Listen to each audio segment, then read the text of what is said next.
Hello everyone. I would like to thank you for joining me on this journey through the universe of infinity.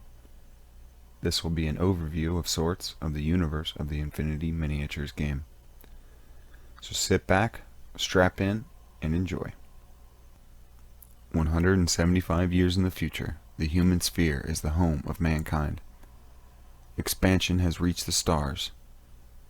Gigantic trade ships, internationally run, use wormholes to jump from planetary system to planetary system in circular routes called circulars. These trade routes are overseen by an intergovernmental agency called the O-12, a descendant of the United Nations but gifted with greater autonomy and almost complete power over enforcement of its decisions. To help in administration of major communications and the infrastructure of these systems, the artificial intelligence was created using the latest and most state-of-the-art quantronics or quantum-based electronics. This AI was named Aleph and was allowed to exist with the purpose of aiding the O-12 maintain the balance of power amongst the nations of the human sphere. The human sphere is the term used for the collective group of planetary systems inhabited by humans. There are 11 of these systems. They are Earth, Neoterra, Acontecimento, Varuna, Ching, Burak, Concilium, Vallarheima, Paradiso, Human Edge, and the latest, but kind of the first, the planet Dawn. The old nations of Earth, as they colonized these new systems, conglomerated in big federated blocks and claimed whatever star systems they could. The nations that colonized these systems and the space around them are Pan-Oceania, Ching, Ariadna, Islam, Nomads, the Toha, and the Combined Army. The human sphere is currently mainly pan-oceanic control due to political, social, and economic reasons. It has the most planets, the biggest economy, and the most advanced tech. Pan-Oceania is made up of several different cultures, but consider themselves the defender of Western traditions of democracy and values. Seeing its position as indispensable and irrefutable, some Pan-Oceanians can come off as a bit conceited, especially when they're constant reminders of their technological superiority and their views on society. Now every superpower has to have its Lex Luthor, its constant rival, and here it's no different. The second in line for the title of the human sphere's biggest power is the Ching. The merging of advanced technology and old traditions, Ching is the heir to the millennial legacy of the Far East. United under China's banner, but made up of several Asian nations, the Ching is a constant competitor to Pan-Oceania. The State Empire, as its governing body is called, believe they only need to unseat Pan-O from its precarious place at the top in order to provide humanity with what it really feels is a fair and equal governmental system, where profit is not the only motivation and the emperor is the guiding light for all humanity. Islam, from the Arabic Hak Islam, meaning new or true Islam, a modern interpretation of dogmas and traditions found in the Quran that permeate the everyday lives of its followers. The quintessential humanist power considers the human sphere to be another of Allah's great works, and the material expression of the path to unity with the divine, that is, knowledge. Hak Islamites believe that philosophical ideas and humanist values should be used to convert the human sphere into a better place to live, where there is always room for self-reflection. The only exporter of the highly prized drug used in all kinds of medical procedures, including, but not limited to, resurrections, silk, is one of the ways they keep themselves relevant in the political arena.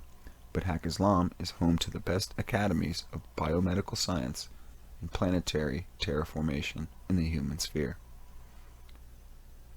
Ariadna was founded by the first humans ever to strike out in a wormhole on a colony ship. trapped after that wormhole collapsed, and believed lost, the colonists, made up of Cossack, American, Scottish, and French peoples, became tough due to the hazardous environment they found themselves in. For the colonists of Planet Dawn, the prosperity and technology of the other nations of the human sphere is a constant reminder of what they feel was betrayal and abandonment. The planet of rugged survivors is suspicious and distrustful of the purposes of the major powers of the human sphere, which now wish to foist themselves upon their planet and steal its resources, like its major export, the highly prized metal, tessium. The Nomad Nation is made up of 3 colossal ships whose denizens, dissatisfied with society run by a faceless macroeconomic interest in the AI Aleph, decide to shun these and make their own societies in space, moving from system to system, trading with the locals. For the Nomad Nation, the human sphere is a social reality they oppose, the obsolete system from which they must remain independent, living on the outskirts and taking advantage of others' hypocritical actions. The others that reject them as strongly as they need their services.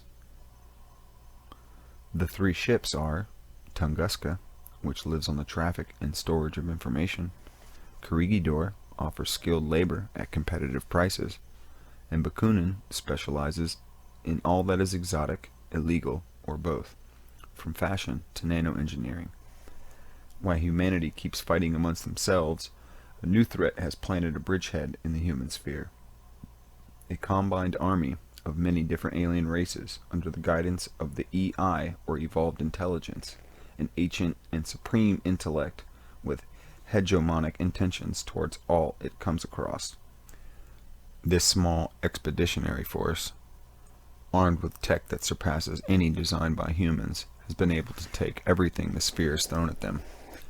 The Evolved Intelligence considers the human sphere the next link it needs to add to the chain of civilizations it has put under its thumb. The human sphere is protected a bit by distance and logistical difficulties, but by no means impregnable for these terrible alien forces. For the newly arrived Toha, the sphere represents a new ally in its never-ending fight against the forces of the combined army. These secretive aliens may have hidden agenda, however, one in which mankind is just a game piece used against the EI. The secrets of the Toha could change the human sphere forever. It is the convergence of all these visions, so unique and varied, that makes the current political, socio-economic reality of the human sphere a place that humanity might have to learn how to share. The data network of the human sphere, its cyberspace where information is stored, is known as Maya. Aleph's home and uncontested domain, Maya is the largest source of both knowledge and entertainment.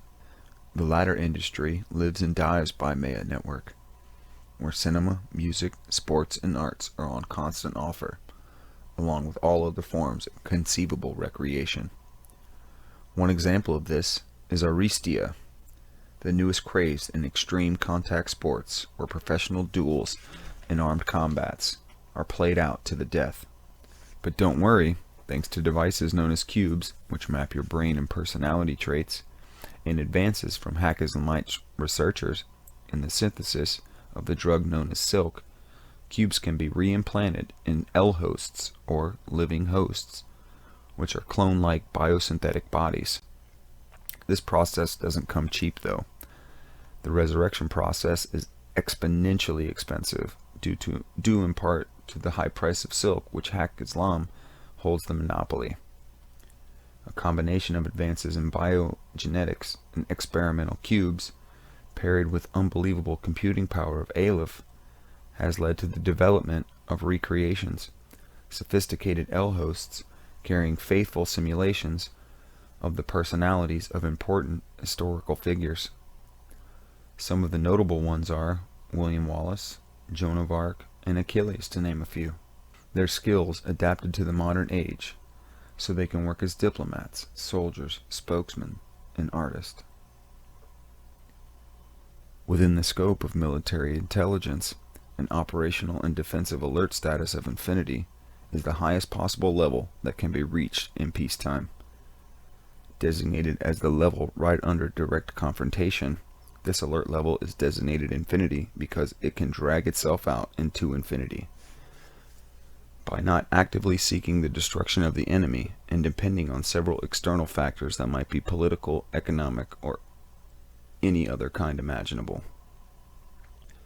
One of the biggest characteristics of a code infinity is the international players developing policies and actions centered on short-term and long-term goals. This is due to the instability inherent in the situation, making it impossible to project long-term plans and contingencies. This, of course, fuels the general feeling of insecurity, thus increasing the probability of the situation escalating to a more serious crisis.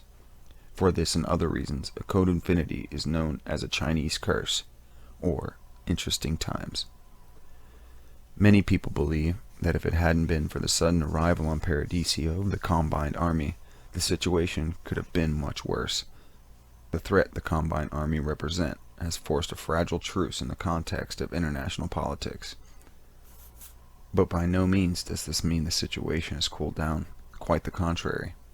Conflict still exists, but on a smaller scale and with much less media impact. Although their relevance is equally important, the overlapping confrontations generally take the form of skirmishes, incursions, and secret or clandestine operations executed with the purpose of achieving small advantages over the enemy.